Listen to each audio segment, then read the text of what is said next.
Good evening, ladies and gentlemen. This is Drew Pearson, Berlin. The Red Army tonight is advancing up Berlin's three main boulevards with the greatest carnage history has ever seen. They're less than 2 miles from the Potsdamer Platz, the exact center of the city, and less than half a mile from the Royal Palace. A terrific artillery barrage is smashing down on the Unter den Linden, and on the Charlottenburger Platz and the Promenade of Berlin, and on the Tiergarten, the central park of the city.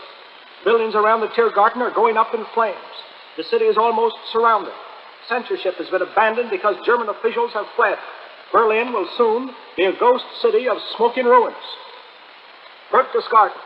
Adolf Hitler is reported having reached his bomb-proof shelter at Berchtesgaden after last visit to Berlin over a week ago. An order of the day issued by Hitler has been captured by the British Second Army, foretelling the end of the war, but urging fierce guerrilla battling behind the lines. Milan, Italy. Word has just leaked out that Benito Mussolini again escaped assassination last week when 2 bombs placed in his Milan villa by agents of the Free French exploded before El Duce returned from his last visit from Hitler. 2 of Mussolini's bodyguards were killed. Inside Germany, the Munich radio has just announced that the scheduled performance of Beethoven's Unfinished Symphony would not be heard tonight. Instead, there will be anti-aircraft artillery practice. Allied headquarters, Germany. The Allies' next big job will be to clean out Denmark and Norway. A lot of German troops are escaping there. However, this will be largely up to the British. It is their zone of operation. The Americans will confine themselves to the south. Berlin.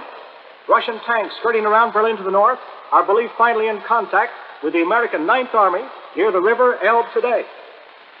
I can state that the American Ninth Army patrols had been in the suburbs of Berlin 1 week ago, but withdrew, following a request from Stalin, and because of an agreement previously made at Yalta that Berlin was to be occupied by the Russians. At that time, February, it was never expected that American troops would get to Berlin first. These facts, being reported in my column today and tomorrow, were denied by Allied headquarters in Paris today, as I fully expected they would be. But they came to me from the highest quarters, and I repeat them as absolutely correct. Temporarily, we've been denied the honor of marching under Berlin's triumphal arch. But there are other things to remember. The Russians have been fighting a long, hard war with a total of around 30 million casualties. And if they wanted the honor of taking Hitler's capital, then a lot of American wives and mothers can be glad that their boys were not killed in the battle for Berlin merely for the sake of glory. The War Department. Last week, a high-ranking German war prisoner, Major General Hans von Schubert, was buried at Como, Mississippi, with all military honors, including the Nazi salute and the Hitler swastika, all with the War Department's permission. Simultaneously, we know from published photographs the tragic, horrible starvation suffered by Allied prisoners in Germany. 2 weeks ago, I suggested that we put German prisoners on bread and water for 2 weeks when our prisoners were starved. That, however, would be only temporary, and I further suggest that as a long-term policy, we cut out the frills for German prisoners, the fruit, the ice cream, the meat, and send instead more food to the starving people of Europe. Washington. Tomorrow, a group of national leaders will appeal to President Truman and the American people to tighten our belts in order to relieve the terrible starvation among our allies. The White House, Secretary of State Stettinius has cabled all U.S. ambassadors and ministers asking for their resignation. It was done at the request of President Truman. Washington. Foreign Minister Molotov arrived here by air just 1 hour ago after the State Department and the White House were kept in a dither for 2 days wondering what had become of him. Molotov had left Moscow 1 hour after Ambassador Harriman. Harriman going by way of Egypt, Molotov by way of Alaska. However, Molotov flew only in the daytime and only when the weather was perfect. One day, when his American pilot considered the weather okay, Molotov decided against it. Some diplomats believe he was taking things slowly so as to give Stalin time to sign the 20-year pact, firmly establishing the Lublin Polish government. Molotov tonight will confer with President Truman, Stettinius, and Foreign Minister Eden. President Truman has advised Stettinius not to budge another inch on Poland, and the deadlock is serious. It's going to take a lot of patience and understanding on both sides, and I'm not sure what the outcome will be. The State Department. The Soviet government has informed us that the Yalta agreements must be revised and reviewed. This is probably aimed at changing their Yalta promise to bring other Polish leaders now in exile into the Lublin government. Probably also it is aimed at our own change of policy on island bases taken from Japan. President Roosevelt had agreed at Yalta that these islands should be held by us, acting as trustees for the United Nations. But that has been reversed, so we can keep the islands ourselves. Probably the Russians figure that if we can change the Yalta agreements, they can too. So they have now informed us that some of the concessions Stalin made at Yalta were given in return for personal pledges by Roosevelt. And since Mr. Roosevelt is dead, the entire Yalta agreements, they say, will have to be reviewed and revised. The White House. The Wall Street drive to get reactionary Senator George of Georgia appointed Secretary of the Treasury is not likely to succeed. New York.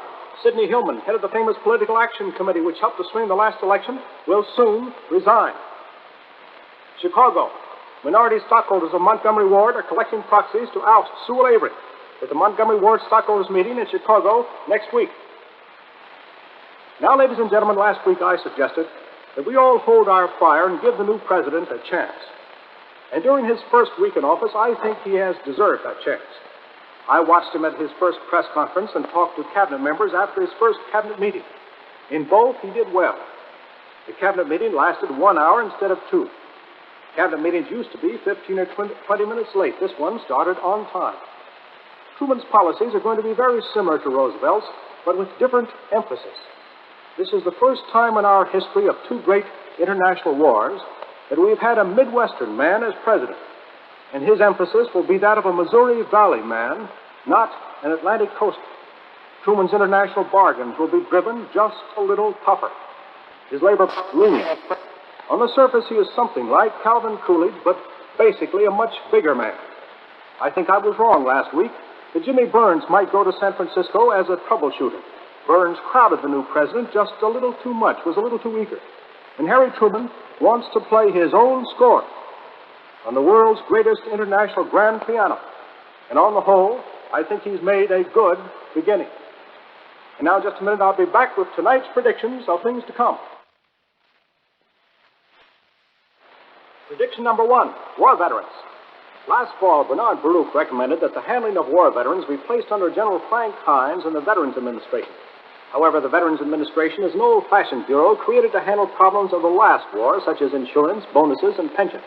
It is not geared to handle the 12 million veterans of this war and the new problems involved. So here is my prediction. One of President Truman's early moves will be a complete reorganization of the Veterans Administration. Prediction number 2, the fight between big business and little business. After the last war, machine tools, which are the key to all manufacturing, were left in the hands of the big war contractors. Thus, they got a head start over small business in getting back to peacetime profits. Today, the War and Navy departments are urging exactly the same policy. They want General Motors, Ford, Bethlehem Steel, and the other big war contractors to be able to buy the machine tools loaned them by the government. The Army and Navy will not even tell anyone how many machine tools there are on hand, claiming this is a military secret. So here is my prediction. This week, Attorney General Biddle will send a smashing report to Congress criticizing the Army-Navy policy and demanding that small business and the spirit of American fair competition require that all business have a right to purchase wartime machine tools paid for by the American taxpayer and still belonging to him. My last prediction, Soviet cooperation. Today we are all very much worried over cooperation with our allies for future peace. One problem is Soviet Russia, which speaks a different language, has a different political system, and which for years was ostracized by most of the world, particularly by us. Naturally, when you don't speak to a country for a long time, the road to future understanding is somewhat difficult. It requires a lot of patience. So here is my prediction. In the next 2 weeks, Marshal Stalin will deliver a very important speech in which he will renew Russia's pledge to cooperate for permanent peace. But also, I predict that Stalin will warn that the death of President Roosevelt has created a new international situation which may deeply affect the future peace of the world. Now, ladies and gentlemen, next week I hope to report to you from San Francisco on the progress of the very important United Nations Conference. And I want to congratulate Commander Harold Stassen for taking 2 wounded servicemen to San Francisco as his advisors. When the final piece is written, I hope the State Department will begin early enough to pick an enlisted man as a full-fledged delegate. Instead of a marble monument to an unknown soldier after he's dead, let's pick an unknown soldier while he's alive and let him write a piece that will be more beautiful than marble. Today, John Knight of the Detroit Free Press wrote in tribute to his son killed in Germany, saying, "We have an obligation to those who have made the brave and gallant fight. We have a covenant with the dead. To the Johnnies who are gone and the Johnnies to come, let it be proved by our acts that we sought redemption." And so as the war in Europe draws to a close, for the sake of our fallen heroes, let's work, fight, give to win the peace and make democracy live.